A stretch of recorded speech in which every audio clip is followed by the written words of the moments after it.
The Picture X, 1868, where carriages roam freely and inconvenient downpours are just a daily inconvenience. Classic. George Joestar survives a cliff plunge but can't survive the plot convenience of encountering a shady character. Maybe he should invest in some post-accident detective skills. The slums, where bedridden alcoholic order beer, because in the underworld of JoJo, bedridden or not, everyone's got priorities. Jonathan Joestar, the true gentleman, saving damsels and carving names, the 19th century version of sliding into the DMs. Dio, the canine kneecapper, showcasing his unique socialization technique, because nothing says let's be friends like assaulting a man's best friend. Local boxing match, Jonathan vs Dio, a match made in Victorian social nightmare heaven. Eye gouging, the classy move for aspiring villains. Jonathan inheritance romantic tree carvings, because nothing says eternal love like leaving your mark on other life forms. How romantic, I need a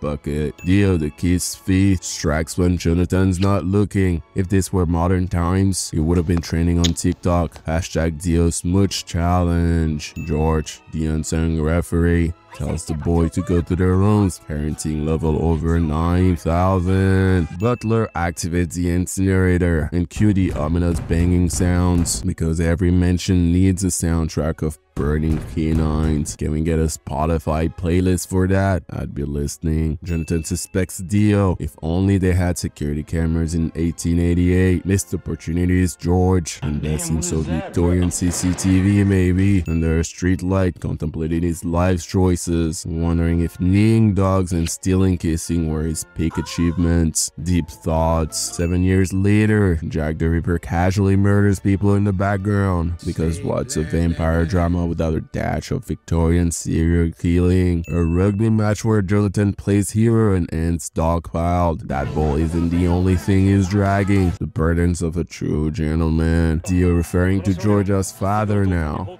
Should have been daddy. Dio's vocabulary clearly lacks pizzazz. Meanwhile, George is bedridden with a plot device flu that conveniently worsens when the plot demands it. The flu that keeps on giving. Dropping a case reveals a letter from Dario. Shocking revelation? Not really. It's more like surprise. Dio's past is shady. Who would have guessed? Jonathan confronts Dio about daddy's disease. Dio denies it, but Jonathan smells something fishy. It's just not Dio's cologne. Dio refuses to swear on his father's honor. Ouch. The snails must be feeling insulted. Snails right activists. Dio hits Jonathan, who's been hitting the gym. Jonathan tosses Dio to the ground, where even the architecture is against him. Rejuvenated stranger snacks on Dio. Sunlight appears and poof, he disintegrates, because vampires always forget their sunscreen. Jonathan waits for Dio at home, considerate of him to arrive punctually for his own demise. It's all about timing, even in death. Jonathan reveals he found the antidote. Well, that's one problem solved. A round of applause for Jonathan's unexpected medical expertise. Dio's begging for mercy, pulling the I was born poor card. Classic villain move. Surrendering nobly. Was believable. Dio. Speedwagon warns Jonathan not to trust Dio, claiming he can sniff out the villain like a bloodhound in perfume sore. Speedwagon, the canine of crime, solve it. The rental poison dealer steps into the spotlight. Dio won't be caught. Why? According to him, Dio's face is a four-leaf clover, because fortune telling stalls crime. Dio, in a shocking twist, rejects his humanity. He unveils the stone mask, holds out a knife, and cue the tentacles. Jonathan, dinner is served. George Joestar, the sacrificial lamb, takes the heat for his son. Dio dons the stone laugh maniacally and cues the tentacles. George, the stand-up guy, lied to save a thief. He could have had a career in politics, always letting the thieves get away with it. A political mastermind in the making. Now with wall-crawling action, who knew a severed hair could be in mission complete. Dio, now a vampire, goes on blood-sucking spree, ceiling, floor, whatever works. Even throws a severed body part at Speedwagon. Talk about a gruesome game of catch. What will a spear do if a gun can't do shit? Think, Junten, think. How did it bend that spear? Realism off the charts. Physics just called. It wants a word with JoJo. Use that impelled shoulder to climb up. Really clever, JoJo, because impelled shoulders are the new rock climbing gear. Earlier he inserted his foot into the wall, but his shoes are still intact. What brand are those? And he casually inserts his hand into stone like it's butter.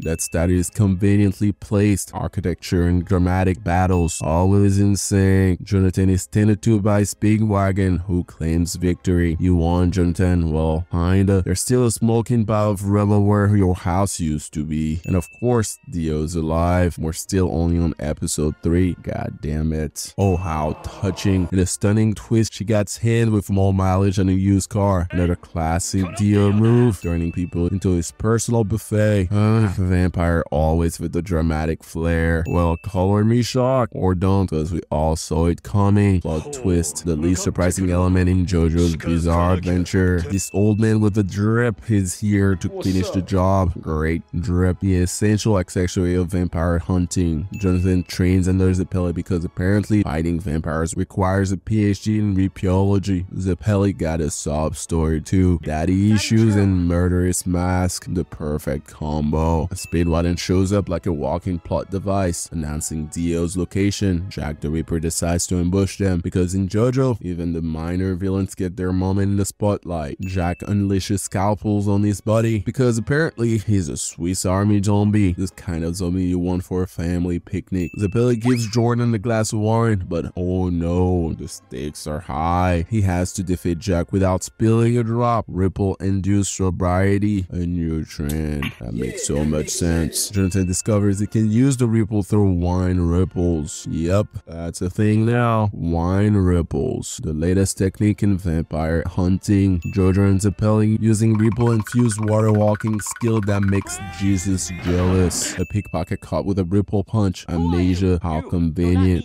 Sorry officer, I forgot I was stealing your wallet. Dio arrives at Joestar's mansion, dramatic as ever. Two undead legends summoned, Harkus and Bruford, march towards former knights. Tragic past, check. Shakespearean drama, check. Dio lets Bruford have a go at JoJo, sword wielding with a killer hair. Who needs a hair salon when this guy can just erect his hair on command? Bruford maneuvers underwater like a champ because, well, he's a zombie. Who knew the undead never needed to breathe? Jonathan, in a weird and uncomfortable situation, uses a work for air and unveils the underwater turquoise blue overdrive. Seriously, these attack names sound like a kid playing with a box of crayons. The classic barely avoiding an attack move, because nothing says heroic escape like narrowly dodging underwater overdrives. Bruford ensnares Jonathan with his hair again. Seriously, how many hair attacks does this guy have? Talk about an unexpected hair rising situation. Jonathan blocks Bruford's attack and channels an overdrive through a kick, kicking your way out of a hairy situation. Bruford's arm disintegrates. Whoops. Should have moisturized. Sunscreen could have saved you from that embarrassing disintegration. Jonathan escapes and unleashes a sunlight lethal overdrive barrage. So now it's a barrage of color. Someone gets this man a pant palette. God damn it, we got Bob Ross over here. Bruford's body starts to disintegrate and he regains his human soul. Talk about a poetic redemption arc.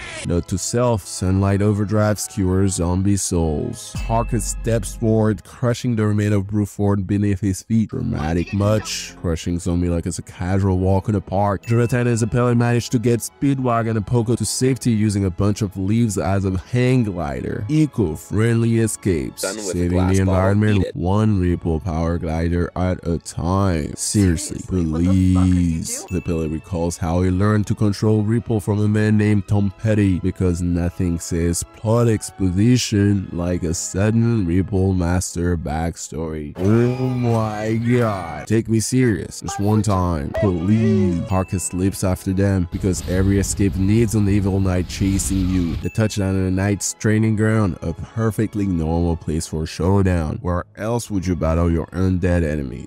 Harkus crashed into an outer wall, entering the training grounds first. Now that That's an entrance. Fast forwarding, JoJo defeats him, Zeppeli dies, and provides a power-up like the side character that he is. JoJo meets new allies, especially the guy with the unavoidable cross-split whatever attack. Spoiler alert, already avoidable. One Ripple-infused smackdown later and the zombies are gone there. For a move hyped to be unavoidable, the Thunder cross-split attack literally shattered entire legacy. God damn, I'm not saying that name again. That sounded so dumb. Those roses didn't do anything. Dio really waited for JoJo to disconnect his hand and slice him in half before doing that freeze thing to save himself. That's a conveniently placed fire. Dio really waited for the fight to become more epic before snapping that sword. Bro really lit his fist on fire, because in JoJo's world, why not add some literal spark to your punches? You bet Dio is still alive and coming back in the next episode, because decapitation is just a minor inconvenience in the world of JoJo. Dio, in a moment of peculiar genius, decides to decapitate himself mid-fall, because dying once is too mainstream. Who needs a parachute when you have a stone mask? The ever-dutiful zombie servant catches Dio's head, probably thinking, well, this is my life now. Job description, head catcher. Weeknight slot, where dozens go missing. Then a group of men is caught destroying clothing and a stone mask, because every good town needs a dramatic cleanup after a vampire brawl. Speedwagon, the stone mask smasher, declares victory, the real superhero job in JoJo's universe. That's obviously not a suspicious looking chest. It's as if they're asking for trouble, loading that thing onto the ship. Nothing suspicious about ominous chests, right? Is Dio being revived like 500 times even surprising anymore? Dio, the phoenix of the vampire world. This adventure is not just bizarre, it's JoJo's bizarre. See what I did there? Actually, I didn't do anything. Eleanor protects this motherly baby. Plot twist, there's always a baby involved in Victorian drama. Ship went boom, so did Jonathan last night inside Arena. She was pregnant all along. Man, surprise pregnancy, the cherry on top of the chaotic explosion.